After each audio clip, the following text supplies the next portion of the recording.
Salam alaikum, nous sommes venus de l'Enziar, de l'Enbegé-Bouba. On se retrouve encore une fois sur votre chaîne A2Expo avec un immense plaisir. Comme on a l'habitude de le faire, voir sur ce qui concerne l'actualité sénégalaise. Demain, on attendait l'équipe de Giancarlo sur le sujet du faux BFM. Mu am ko xamné dafa bokk ci émission bobu nonu nenañ chroniqueur la mom mu falsifier BFM depuis des mois ñu ci wax ba plainte am ci waye dembu ñom ci mbiru Mia Guissé lañ nekkon di wax ci mbiru ay mœurs mom bimu jëlé parole di wax sax mom mi nga xamné mom moy trafiquant de BFM bi nga xamné faux usage de faux la def un trafiquant de personnalité, un usurpateur de fonction qui nga xamné dafa def détournement de deniers publics muy Badara Gadiaga ñu gën ko xam ci Pa Gulu Gulu bi muy wax bopam la doon tag comme d'habitude nan j'ai pas peur laaj leen ma Diomaye ak Ousmane Sonko ken mënuma xoqatal ken waxu la ci lolu ken laaju la ci lolu dañ na la nga wax ci mbiru BFM bi waye ngeen nek fa diko jappalé comme d'habitude moy Bouba Ndour ak ki nga xamné mom moy Der ak Fou Malade nek une bande d'amis contre le pouvoir, contre Ousmane Sonko nga xamné tay mbir mi dal sen waji di Badara Gadiaga nga xamné dafa trafiquer BFM dam di ci liggéey bo xamné mérité wu ko di fayeku salaire bo xamné mérité wu ko bu fekkone kenn la ci wa Pastef wala ku jégué Ousmane Sonko wala ñu am lu ñu waxal Ousmane Sonko ci lu ñaaw ku non Giancarlo bi yépp tam bi loolu lay doon ci loolu lañuy waxtané parce que ñom c'est des sonkophobes sen problème moy sonkophobie lañ am feebar bobu comme sen morom yu bari yu nek Sénégal nek ci géopolitique bi wala ñu nek ci système bi nga xamanteni ñom tok muy dox lañ bëgg di taxawalu muy dox di fen muy dox ñom ñu ci ëpp dañoo contre Ousmane Sonko mais li leen concerné moy waxtaan ci mbiru Mia Guissé ak Mame Makhtar Gueye waye li nga xamné mom mo intéressé sénégalais yi nga xamné suñ ko waxtané sénégalais yi dinañ ci mëna jëriñu té ñom nénañ seen émission bi c'est l'émission phare de toutes les émissions yi jall ci télévision yi nek Sénégal nénañ seen émission bi c'est l'émission la plus suivie Bouba Ndour sax mu ngi koy wax démb di tag bopam bi mako déggé mu koy wax rek la xamné xam nañ né ñom sax né seen émission bi audimat bi mu amone muy commencé wañé ko crédibilité bu mu amone as tout bay équilibré muy commencé di wañé ko ñom xam nañ ko sax sentir nañ ko waye légui nak tay lima bëgg waxtaan ak yeen moy waji dembu bimu jëlé parole ci affaire Mia Guissé muy Badara Gadiaga Pa Gulu Gulu wax na ci li nga xamné mom moy spécialité manam mom spécialité moy walu sabar walu tanibeur walu musique bu saf mbalax mu tok diko firi comme man nima nekké doomi daara juddo Medina Baye sama turondo di El Hadji Abdallah Niass radiyallahu anhu taawu Baye Niass nekkon borom xam-xam ñu bari xamé ko ci tafsirul Quran nga xamné boy déglu tafsiram yow sax dañ ci jàngalé da ngay am xam-xam parce que doomi Baye Niass la ci loolu lañ ko tàggat ci loolu lañ ko nampatelé man ma juddoo fa ñu tuddé mako ma yaroo fa mu yar sama yaay ci biir kërëm légui nak man mi tay suma togué di ngeen ma dégg may wax ay aaya alcorane diko firi donte xawma dara nak waye ma ngi ci gorlu kon boutel bu nek limu def loolu lay kubéer gi di xéñ kon waji mom wane na carrément mom li moy spécialité légui ñu déglu ko mu faram fàccal ñu li nga xamné mom moy walu mbalax mi ak wax yi ñaaw yi nga xamné ñu ngi koy wax ci biir mbalax mi mu tok mo Malal Talla diko cautionner ak Bouba Ndour ba paré di défendre Mia Guissé jappé affaire bi né métaphore la ba tuddu ñeneen ay sekaay ak ay ñom ciombaay rimbax papax di rafetlu lolu mom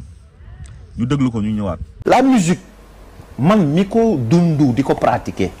xamna ni dafa am ay métaphores musicales yu am té ces métaphores musicales là ça ne date pas d'aujourd'hui. Mon mag Mia Guissé mag keneen ku dul Mia Guissé parce que la musique nous notre culture même ci way dafa sensuelle gis nga bi ubbil Mbarka Ndiaye di xew xale yi judd wuñ métaphore la mais ku ne xam na lan mooy ubbil Mbarka Ndiaye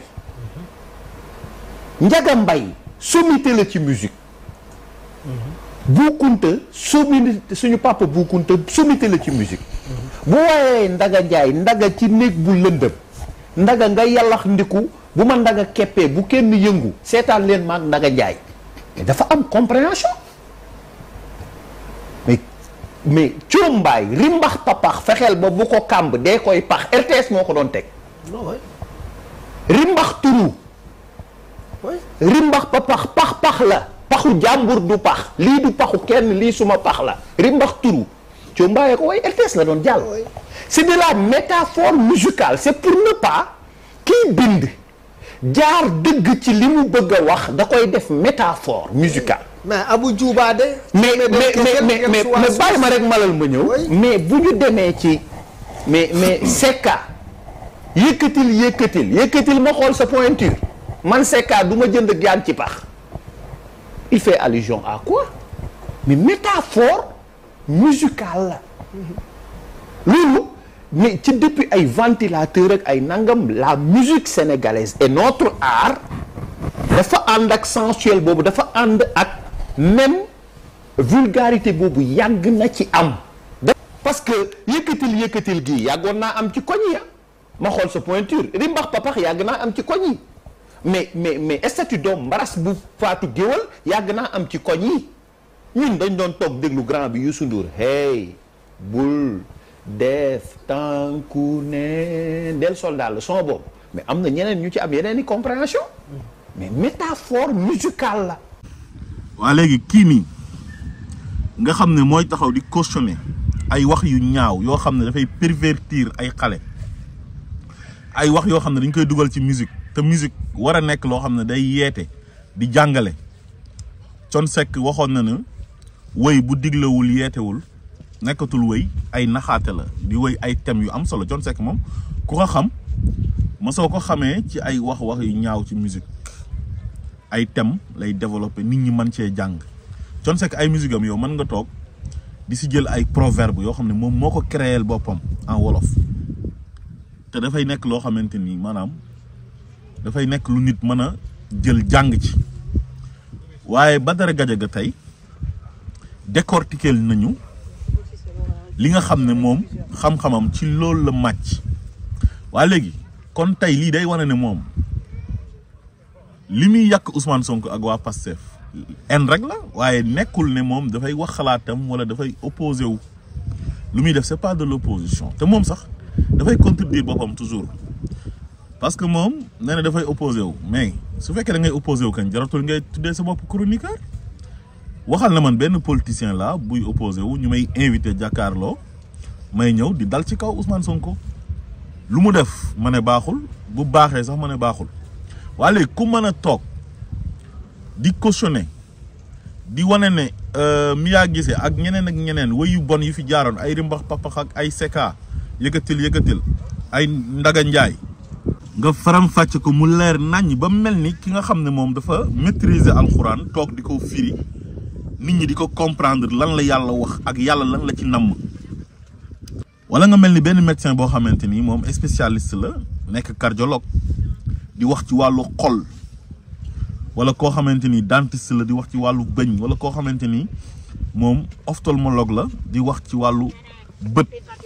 ah wala benn ORL di la waxal ci wàllu nopp ak baat bi ak biir gémmiñ géeg yëpp xam nga da ngay comprendre moom bu la ko expliquer waaye léegi nag kon wane na ne moom spécialité am lii la waaye lu muy def ci wàllu politique loolu xaste la ku am benn en ci benn nit ba pare booleeg ay ñeneen ñoo xam ne dañoo am en ci nit kooku di Ousmane Sonko nekk ay politiciens yu am xaalis sàcc xaalisu sénégalais yi bi ñu nekkee ci nguur gi nga xam ne amuñ benn valeur yow ñooñu nga dem collaborer ñu lay fay di la neexal di dajeeg yow Paris ñoo xam ne ils sont haineux di la wax ne la attaquer Ousmane Sonko dalal ci kawam te ñooñu ay saagakat lañ waxoon naa leen ko sama vidéo la passé Lat Diop mi ko doon coaché nekkoon Lonase moom sax revendiqué na démb encore une fois ne Lat Diop xaritam la léegi Lat Diop boobu doon ko jàppale di ko jox xaalisu sénégalais yi ne ko demal ci plateau yi saagaal Ousmane Sonko attaqué ko te jamono ji moom mu nekk ci kaso bi mu dem xaritoog ki nga xam ne moom mooy Bougane Gueye Dany nga xam ne ñëpp xam nañ en bu mu am ci Ousmane Sonko jël ay support médiatique am di ci xeex Ousmane Sonko di ko saaga di ko xas di ko sosal Barthélemy Diaz Ousmane Sonko dimbale ko mu war bu ñaaw ba pare tegal ko ci di ko saaga di ko xas léegi moom mu revendiquer xaritoom ak ñooñu mu toog di saaga nit koo xamante ni ñooñu gënuñ ko te moom en âme et conscience xam na ne ñooñu gënuñ Ousmane Sonko moo leen gën jikko moo leen gën a baax loolu moo waral sénégalais yi bi ñuy tànn ñu tànn Ousmane Sonko mu ngi def lu baax Ousmane Sonko mu ngi góorgóorlu ci lu baax Ousmane Sonko am na parcours bu baax amul dara lu bon moom lu mu mën a teg ci penc mi boo waxal ko Ousmane Sonko ci lu ñaaw te pourtant moom lu baax yooyu yëpp Ousmane Sonko di def ak jaar-jaar bi Ousmane Sonko am yëpp ci administration bi jaruñ ko mu waroon a nekk milliardaire nekk ko ci ak yeneen jikko yu rafet yu mu am fu mu waxee indil la aaya alxuraan firil la ko jël yonent bi sallallahu alayhi wa sallam def ko référence am ci wàllu politique loolu yëpp ay qualité yu baax la ndax jikko dafa am solo parce que yàlla bi muy tagg yonent bi def na ko wa innaka la ala xuluqin azim yow sa jikko yi dafa màgg suy wax loolu mooy jikko yi dafa baax dafa rafet yonent bi ci boppam wax ne innama bu'istu li utammima makaarimal axlaaq man damaa ñëw ngir indi ay jikko yoo xamante ni jikko yu kawe la yu màgg a màgg pour indil ko alam bi mooy société mondiale bi te yow bu ñu la laajee yow en tant que doomu jullit da nga naan man jullit laa loolu ngay revendiquer yow jullit bi yow nga gis sa moromu jullit di góorgóorlu ci mbaax ba sénégalais ñu ëpp ci ñoom nangul ko loolu yow yàlla wax la na la wa ma shahidna illa bi ma allimna wa ma kunna lil ghaybi xaafisun booy seddal ci nit ki li nga xam ci moom ndax mënoo xam li nga xam ne tamit dafay nëbb mënoo bokk ci ñi nga xam ne dañuy xam lu nëbb donc yow kooku li ngay taggee Mia Guissé sax mi nga xamante ni dafay wax ay wax yu salte ci musique am day sol ay yëre yu bon mën a influencer suñu xale yi mën a heurter moralu xale yi nga koy défendre ba pare keneen ki nga xam ne moom day def lu tout pour Sénégal baax nga ne kooku moom mooy nit ku bon ki kooku mooy nit ku yees ki xanaa yow même su fekkee dañ ko contre politiquement te am nga ci droit yow war nga mën a toog benn jour sax mu def dara lu rafet nga ne kat ah kii kat lu mu def baax na mais yow lu Mia Guissé def baax na lu Pape Diouf wëy ci wëy bu ñaaw baax na Mia Guissé lu mu mënti wax ci biir wëyee mi lu mu ñaaw ak interprétation bi nu mu mënta salte yow nga ne loolu métaphore la baax la Ndiaga Mbaye li mu wax ci lu ñaaw nga ne métaphore la baax na Secka lëmbalu naar ah Thio Mbaye ñooñ ñëpp tey yow ñoom ci sa biir xol yow ñoom ñoo la gën a baaxal ko Ousmane Sonko ñoom ñoo gën Ousmane Sonko ñoom mais loolu c'est gravissime kon dama bëgg a wan Sénégalais rek ne leen waa ji nekkul nit koo xam ne dafa honnête il est malhonnête xam nga c'est un trafiquant de personnalité lu muy woote nekkul ci moom mbañeel rek moo nekk ci moom ci digganteem ak Ousmane Sonko te moo gaayam yi nekk foofu ci plateau bi muy Ablaye Der rek Bouba Ndour rek Fou Malade sorewuñ comme ni ma ko waxee sànq c'est une bande d'amis boo xam ne ils sont contre Ousmane Sonko et son projet ñu toog ci seen émission télé di ko fa wane te loolu c'est lâche c'est de la lâcheté parce que télé boo ko xasee ba ubbi pour sénégalais yi yëpp la service public ngay def boo gisee nit koo xam ne sénégalais la comme yéen loo ko contre bu defee lu baax da ngaa war a taxaw ne def na lu baax waaye seen émission bi démb ñu ngi doon xaar ngeen waxal ñu ci li nga xam ne nit ñi buñ ko déggee jëruñu ci waa réew mi waaye waxu leen ko da ngeen invité Mame Matar Gueye muy wax digganteem ak Mia Guissé bu mu porter plainte ngeen nekk fa nag jël ci temps bu yaatu ku nekk def sa ay analyse di défendre ñoo xam ne dañuy pervertir xale yi baaxuñ ci penc mi pour man ci seen colin ci seen waxin ci seen jëfin léegi nag ñi nga xam ne ñoom ay nit ñu baax lañ ngeen iñaanee leen popularité bu ñu am rawatina ak Ousmane Sonko sawar ngeen ci ay mbiram ba bu sëqatee sax di ngeen toog ci émission boobu critique ko di wane ne yéen ay nitu dëgg ngeen te du ngeen ay nitu dëgg Badara Gadiaga lu ko dal mooy folie de grandeur la am feebar boobu la am mooy foo ko fekk mu ngi ngandalu jàpp ne nit la koo xamante ni il représente quelque chose bi muy wax sax mu naan ay yéen ñu ma bëgg ak yéen ñu may bégee yow kan moo lay bégee ñi lay bégee yaa ngi ñoom yéen a yem parce que nekkee woo fi dara lu dul wax ji ñaaw xaste xeesal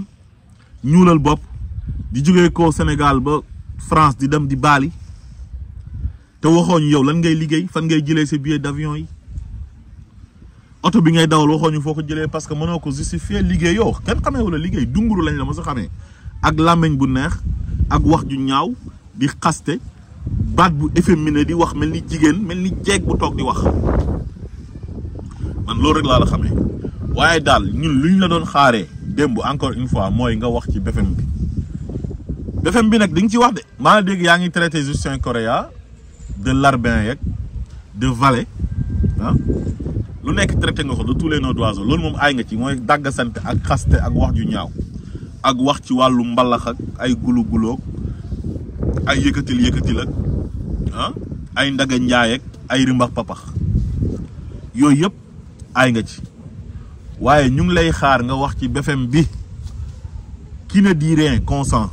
maanaam yow BFM bi boo ci waxul rek mooy ne kon mbir mi dëgg la te di nga ci wax parce que bu ñu la porter plainte nga dem devant le procureur di nga wax ci BFM bi te heure boo demee di jéem a layee naan prescription am na mooy kon d'accord nga ne da ngaa falsifier BFM mu jàmm asalaamaaleykum wa rahmatullah